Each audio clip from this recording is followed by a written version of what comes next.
नमस्कार, मैं हूं आपके साथ कविता राणा।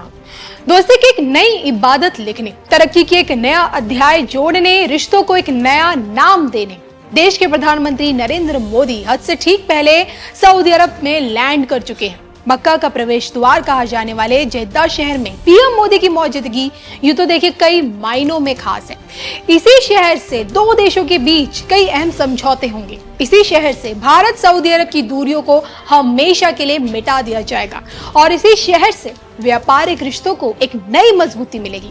और ऐसे में कोई कहे कि मोदी सरकार गिरने वाली है या फिर देश का तख्त खतरे में है, आप कहेंगे इम्पॉसिबल।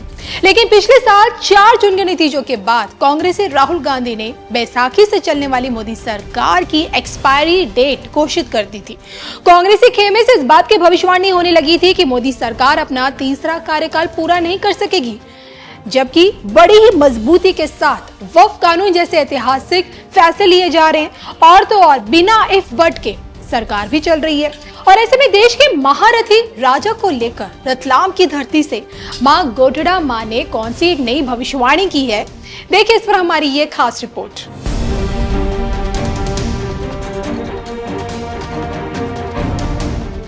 मक्का की चौखट पर पीएम मोदी, भारत के महारथी राजा का भविष्य, गोठड़ा माता की बड़ी भविष्यवाणी। देखिए सिर्फ और सिर्फ धर्म ज्ञान पर। भारत में वो दौर भी देखा गया जब सरकार बचाने के लिए देश के प्रधानमंत्री साम दाम दंड भेद की पॉलिसी अपनाते, फिर भी सरकार औंधे मुंह गिर जाती। और भारतीय राजनीति में 1995 और 2000 वाला दौर भुलाया नहीं जा सकता है, आप भी जानते हैं। हालांकि देखिए 1999 में बनी अटल बिहारी वाजपेयी की सरकार हो या फिर 2004 और 2009 में बनी यूपीए सरकार, सभी सरकारों ने अपना कार्यकाल पूरा किया। अब भले ही 4 जून के दिन कांग्रेसी खेमे से राहुल गांधी ने गठबंधन वाले फॉर्मूले को फ्लॉप बताया हो, मोदी सरकार के गिरने की सांकेतिक भविष्यवाणी की हो, जबकि हकीकत में गठबंधन वाली मोदी सरकार सफलता के झंडे गाड़ रही है, जिसका ताजा उदाहरण सदन से पास वक्फ संशोधन कानून है। और ऊपर से सोचिए पीएम मोदी की सऊदी यात्रा उनके राजनीतिक विरोधियों की आंखों में इस वक्त सबसे ज्यादा चुभ रही है। हज से ठीक पहले पीएम मोदी का मक्का के प्रवेश द्वार जेद्दा में जाना सऊदी अरब के प्रति भारत की गंभीरता को साफ साफ दर्शाता है।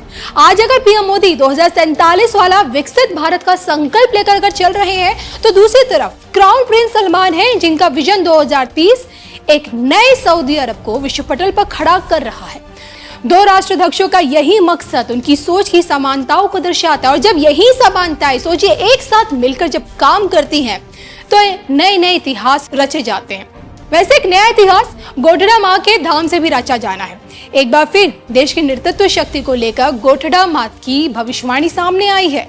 क्या है पूरा मामला, आइए आपको बताती हूँ। रतलाम जिले के पास गोठड़ा गांव में हर साल होने वाली वार्षिक भविष्यवाणी बरसों पुरानी है।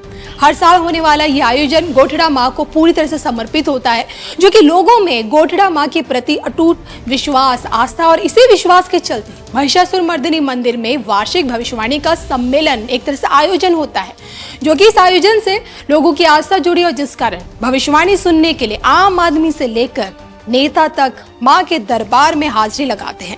लोगों का ऐसा मानना है कि मां के मुंह से निकलने वाली हर बात सत्य सिद्ध होती है।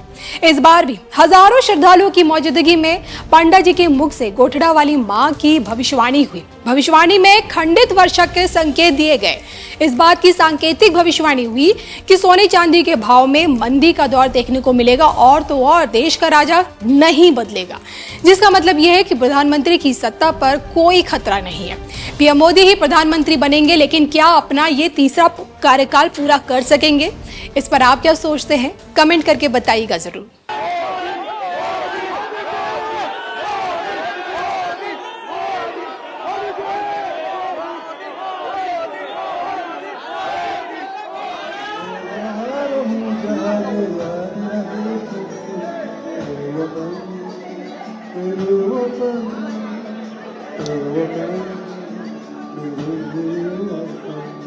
Thank you.